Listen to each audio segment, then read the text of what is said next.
उत्तर प्रदेश के जाने माने माफिया और फिर राजनेता अतीक अहमद की पुलिस की कस्टडी में जिस तरह से हत्या हुई है, उसको लेकर महाराष्ट्र के बीड जिले में पोस्टर लगाया गया, शहीद बताया गया। इसको लेकर विश्व हिंदू परिषद की तरफ से एफआईआर दर्ज कराई गई थी, उसमें 3 लोगों की गिरफ्तारी हुई है। मुझे लगता है कि अतीक अहमद एक बहुत बड़े माफिया रहे हैं। वो एक बार मेंबर ऑफ पार्लियामेंट भी थे, इंडिपेंडेंट भी राजनीति करते थे और बहुत सारा पैसा कमाकर वो राजनीति में भी खर्च करते थे। तो उनका जो मर्डर हुआ है, तो उसके बाद उनको जो शहीद का जो कुछ लोगों ने महाराष्ट्र के बीड जिले में पोस्टर लगाए थे, तो ये बात अच्छी नहीं है। और ऐसे माफिया आदमी को शहीद बोलना ठीक नहीं है। ऐसा पोस्टर लगाना ठीक नहीं। जिन्होंने पोस्टर लगाया है उनके ऊपर कड़ी से कड़ी कार्रवाई होनी चाहिए। सिद्धारमैया कह रहे हैं कि इस इलेक्शन के बाद हम चुनावी राजनीति को अलविदा कह देंगे। मुझे लगता है कि जो सिद्धरामैया जी कांग्रेस पार्टी के चीफ मिनिस्टर भी रहे हैं, उसके पहले वो जेडीयू में भी रहे हैं, और अभी जो उनका बयान आया है, तो उस बयान से ये मतलब उससे जानकारी मिलती है कि कांग्रेस पार्टी आने वाले विधानसभा के चुनाव में हारने वाली है और सिद्धरामैया जी को भी मतलब हारने का ही मतलब सामना करना पड़ने वाला है।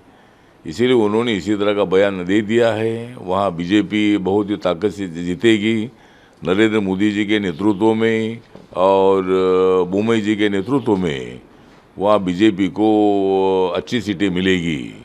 और इसीलिए सिद्धरामैया जी ने अपना जो सिद्धरामैया जी ने उनको जानकारी में मिली होगी कि भाई इस चुनाव में हम हारने वाले हैं, इसीलिए उन्होंने ऐसा बयान दिया है। और अब चीन ऐसा यूनाइटेड नेशन ने बताया है। हाँ, मतलब जो अभी आज़ादी है अपनी 134 करोड़ थी, लेकिन अभी हम 142 तक पहुँचे हैं। तो दुनिया में मतलब चाइना सबसे पॉपुलेशन में सबसे बड़ा देश था और चाइना का एरिया भी इंडिया से काफ़ी बड़ा है, लेकिन उसके बावजूद भी इंडिया की पॉपुलेशन 142 करोड़ तक पहुंची है और दुनिया में सबसे ज़्यादा पॉपुलेशन वाला देश करके इंडिया नंबर 1 पर है। लेकिन उसमें हमारा सुझाव ये है कि पॉपुलेशन तो बड़ा है, उसमें हम नंबर 1 है, लेकिन पॉपुलेशन कम करने की आवश्यकता है। पॉपुलेशन इतनी बढ़ाने से बेरोजगारी बढ़ती है, बीमारी बढ़ती है, स्लम्स बढ़ते हैं, शिक्षा सबको ठीक ढंग से नहीं मिलती है बच्चों को। तो इसीलिए पॉपुलेशन में कंट्रोल करने की आवश्यकता है। खाली पॉपुलेशन से हम सबसे बड़ा होने से काम नहीं चलेगा।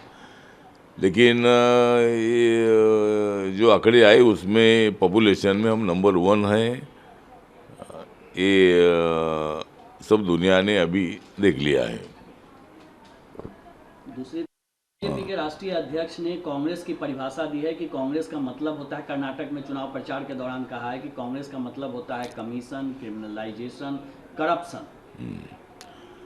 हाँ, तो मतलब कर्नाटक में बीजेपी के राष्ट्रीय अध्यक्ष जेपी नड्डा जी ने कांग्रेस के संबंध में जो बयान दे दिया है कि कांग्रेस का मतलब ये होता है कि कमीशन, करप्शन और क्रिमिनलाइजेशन, इसी तरह का कांग्रेस का जो अर्थ उन्होंने बताया है। ये बात सही है कि भाई कांग्रेस ने इतने सालों में ऐसा ही किया है, करप्शन बढ़ाने का काम किया है, कमीशन लेने का काम किया है, क्रिमिनलाइजेशन बढ़ाने का काम किया है।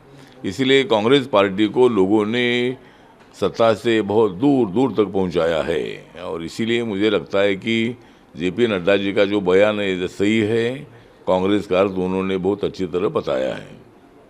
और अतीक अहमद उत्तर प्रदेश के जाने माने माफिया और फिर राजनेता अतीक अहमद की पुलिस की कस्टडी में जिस तरह से हत्या हुई है, उसको लेकर महाराष्ट्र के बीड जिले में पोस्टर लगाया गया, शहीद बताया गया। इसको लेकर विश्व हिंदू परिषद की तरफ से एफआईआर दर्ज कराई गई थी, उसमें 3 लोगों की गिरफ्तारी हुई है। मुझे लगता है कि अतीक अहमद एक बहुत बड़े माफिया रहे हैं। वो एक बार मेंबर ऑफ पार्लियामेंट भी थे, इंडिपेंडेंट भी राजनीति करते थे और बहुत सारा पैसा कमाकर वो राजनीति में भी खर्च करते थे। तो उनका जो मर्डर हुआ है तो उसके बाद उनको जो शहीद का जो कुछ लोगों ने महाराष्ट्र के बीड जिले में पोस्टर लगाए थे, तो ये बात अच्छी नहीं है और ऐसे माफिया आदमी को शहीद बोलना ठीक नहीं है। ऐसा पोस्टर लगाना ठीक नहीं। जिन्होंने पोस्टर लगाया है उनके ऊपर कड़ी से कड़ी कार्रवाई होनी चाहिए।